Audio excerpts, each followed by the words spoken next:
Thanks for tuning in. Today we're going to be reviewing the RAVEMEN TR350 and TR500 bike taillights. When it comes to bike taillights, there are two approaches, using focus optics or a brighter is better philosophy. RAVEMEN's TR350 and 500 taillights fall into that second category with impressive 350 and 500 maximum lumen outputs.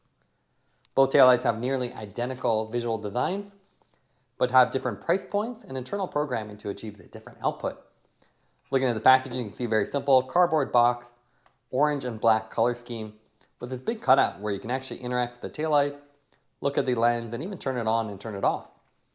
You have basic warnings and specs printed on the exterior of the box. We'll go ahead and open it up and go over the specs. Retail price on this is $49.95 for the TR350, and then $59.95 for the higher output TR500. This is 350 lumens for the TR350, and then 500 for the TR500.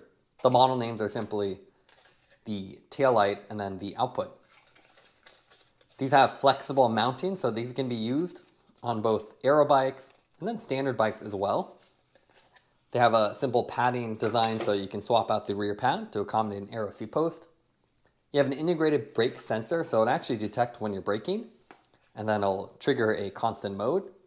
You have USB Type-C charging, which lets you use a modern interface, and then a really large 1600 milliamp lithium-ion battery on the inside. As far as what comes with it, obviously you get the taillight itself. Both of them are identical again, so I'll just open up one. A short and long strap to accommodate aero seat post, standard seat post, USB Type-C charging port or charging cable, a little instruction manual with the warranty card, and then you have the different little attachments for the padding on the rear. Now let's take a look at the weight of the taillight, starting with the TR350. That comes out to 78 grams, and that is with the round seat post pad installed. The TR500 is identical in terms of the specs, so it should be the same weight. It's a little bit lighter at 77. The short strap comes in at 5 grams, and then the longer strap with the aero pad attachment, which you'd swap out for the little thin one, comes out to 14. Visually, the TR500 and 350 are nearly identical. They both have the same form factor, same battery, same LEDs. The main difference is just the internal programming. So we'll go ahead and look at the TR500. The other main tell between the two is obviously the branding on the side. You have TR500 and TR350. So we'll go ahead and look at the TR500. These are fairly large taillights. You can see they have a rectangular profile with rounded corners, but they're quite thick, and that conceals the 1600 milliamp lithium-ion battery. It's a big battery for a taillight and gives you the high run times. You can see you have a nice metal housing on the main section, which helps dissipate heat, a plastic backing with some exposed hardware, and the hooks directly built in, a protruding lens with a 3 LED design, and you can actually see the top the top and the bottom LEDs have a nice simple round lens, while the middle one has a more focused one. So when you turn this on the side, you can actually see that the middle one protrudes a lot further out because it has a magnification, and is great for long distance visibility. The lens also has these little grooves cut into it, and that helps it actually reflect some of the light and give you that side visibility, so you can see even from a high angle, you can still see the taillight, which is a really nice feature. Otherwise, you can see very simple design. There's a single power button on top, which lets you hold it to turn it on, and a single click to cycle through. USB Type-C charging port on the bottom, which is also nice to see. Most companies are finally moving on to USB Type-C, which means you can share your same cables. A little rubber gasket here. You want to make sure it's fully seated when you're riding. And then basic branding, you just have RAVEMEN on the sides with the model number underneath it. And then RAVEMEN on the backing plate, and then some of the warning symbols on it as well. Mounting this is pretty simple. You can see it has the hooks directly built in, and there's a little protrusion here, which you can put the little pads on. So this is for the round seat post mount. You can see it has a little bit of a curvature. If you want to do an aero one, you just pull this off, and then you have to essentially push this through that little groove into the larger groove on the bottom. And then once it's installed, you'll see you have a nice aero profile, and so it won't flop around. This uses just a simple rubber strap design. It's not our favorite design. Obviously, a Garmin or miniaturized Garmin is a lot easier to use. But this one, you can see it's well built. You simply put the hook through. You have 2 lengths of strap. This is for the aero seatpost, as you have a longer circumference, so you need to wrap it around, while the round seatpost can get away with the shorter one. Both of the straps feel well built, so they should be durable enough for daily use. And I'm sure there's always spare part replacements if you do have an issue with them. The user interface on this is also very simple. Long hold to turn on, single press to cycle through, and you have mode memory, so if you turn it off in that mode, it'll always come back to the previous one. There are 3 constant modes, 3 flash modes, and then the warning flash mode is the brightest one, and that achieves that full 350 or 500 lumen output, while all the other modes are limited to a more reasonable 100.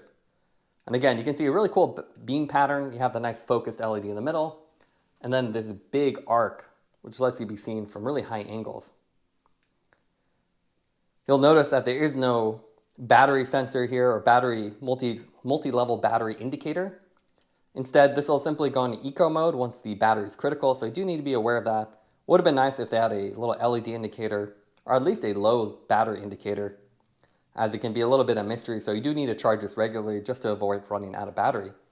These also have a brake sensor, so you can actually enable or disable that feature with the light off. If you hold it, you can see it'll flash, and that'll indicate whether it's on or off. So you can turn on that feature or not. With the brake sensor, it'll actually go to a constant mode, and that ensures you're visible, so it'll stay constant for about 2 seconds, and then switch back to whatever mode you were. So that's the brake sensor right there. And then you see it goes back to normal.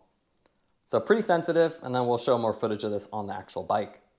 With this feature, you also have a auto on and auto off, so if I were to put this down, wait 2 minutes, it'll automatically turn off into a standby mode, and then automatically turn on if you shake it. So a pretty cool feature and great for commuting. You can just leave the light on, run inside, come back, and then it'll automatically turn back on. There's 6 different output modes, and we're showing the Lumen and runtimes for the TR500 here. You can see there's low, medium, high, and obviously you don't need all of them. Just a low would have been good enough. The flash modes are where you really unlock the full potential. Warning flash gives you that full 500 lumens or 350 with the TR350. You have a rapid flash, which gives you the highest runtime of 21 hours and 100 lumen. And then slow flash, which is more like a nighttime flash, and it goes low to high. So it's better for nighttime use. As far as which light is brighter, here we have the TR500 on the right and the TR350 on the left, and you can see them side by side. It's hard to tell them apart. They're both very bright, and with the warning flash pattern, it's very erratic, so it's great for long distance visibility. The lens design is also really well crafted with that center focused LED, and then the more dispersed upper and lower ones. Here you can see some riding footage, and the brake sensor, although it's not perfect, as you can see it just triggered here, it does work well, and it goes to a nice solid mode, which from whatever mode you're on to attract attention from people behind you. It's a nice setup, and the taillight again visible from miles away, especially in the warning flash mode. We wish they had a little bit better battery status and other little details, but otherwise a very nice taillight at a good price point. Now let's compare the RAVEMEN TR350 and 500 with other taillights on the market. We recently also reviewed the Moonsport Helix Sense. This is the 450 version, so very bright as well. And you can see it has a cob LED design versus the single surface mounted LED. So this one has 3 simple ones, and this one has strips of cob LED. And just like the RAVEMEN, this one has a pretty low output until you get to that warning mode, and then it flashes at full strength. Both of them have a brake sensor, and as with most brake sensor options, I usually turn them off as it can run into inconsistent runtimes depending on how often you're braking or if you hit a lot of potholes. The nice thing about the Helix Sense, it's a lot more compact versus the RAVEMEN, but the RAVEMEN has quite impressive runtime, so you don't really have to charge this very often. The other light we have is the Magicshine Seemee 300, so really impressive. A nice big light, almost the same size, but they have the Garmin style mount, so a little bit cleaner, you don't have the hooks. The great thing about Magicshine is they have some really nice features. They have the battery status checker. So it's a 3-level checker. It's not all that helpful. It's green between 20 and 100%, but it's better than nothing, and here you just simply run out. While with the Magicshine, you can check it before you ride. They also have an ambient light sensor, which allows them to have this downward facing tracer LED. So a pretty cool approach, and ensures that you're visible from almost every angle, and the ground underneath you is also visible. And you can see the lens design is a little bit different. You have the 2 LEDs versus the 3, and they have the little opti tracing feature, which is this nice round, or this nice groove design that illuminates when the light is on, and then the opti tracker feature with the bottom LED. There are also a lot of other options. You don't have to go with 300 plus lumens. You can go with a little bit more reasonable ones. This is 200 lumen NiteRider bullet, different form factor, 2 cob LEDs. So you can see you get a very cool effect, so it's visible from 360 degrees. You don't have the nice focused LED that ensures you're visible, so you can see more of a round cone beam, while the RAVEMEN has much better long distance visibility with that focused LED. The Bontrager Flare RT is also a very popular light, nice and compact, and you can see very focused, so rather than going all out with power, they kept it very compact, Bluetooth connectivity, and it's still very bright, as you have a little focused LED in the middle. Simple tap style mount, so you slide it onto the mount, 2-piece versus the 1-piece here. Then you have the NOG Blinder R150, so 150 lumen, and it combines this very cool LED setup, so they use the cob LED everywhere else, with these really creative modes, and then a focus LED in the bottom. What's great about NOG is it's very compact, so you can see nice and slim. Very attractive and creative designs versus just standard all on or all off. And you have the nice form factor as well. So nice rubber texture with the USB port built in. So you just slide this in, and a little hook design. So definitely a lot of options with the RAVEMEN. You get the nice brightness and really impressive run times with the large battery. Now let's go over the pros and cons for the TR350 and TR500. What I like about them is that they're absurdly bright. Even the 350 mode is more than bright enough for any type of road cycling. You also have a multi-LED design with an extended lens that really helps focus the center LED, and it gives you a more dispersed upper and lower one, so it's a nice design. You also have a well-calibrated brake sensor that helps people behind you know when you're slowing down. The main cons for the taillights is the fact they are fairly bulky. They have big internal batteries, so they're thicker than a lot of other taillights on the market. That also lack a multi-level battery status indicator, unlike the Magicshine lights, which let you just click on it. You'd only have a single indicator, so when it's low, you just have to recharge it. So you do have to be on top of the battery status. Taking everything into account, would give it a 9.1 out of 10. These are bright and affordable taillights with more than enough output for nearly any use.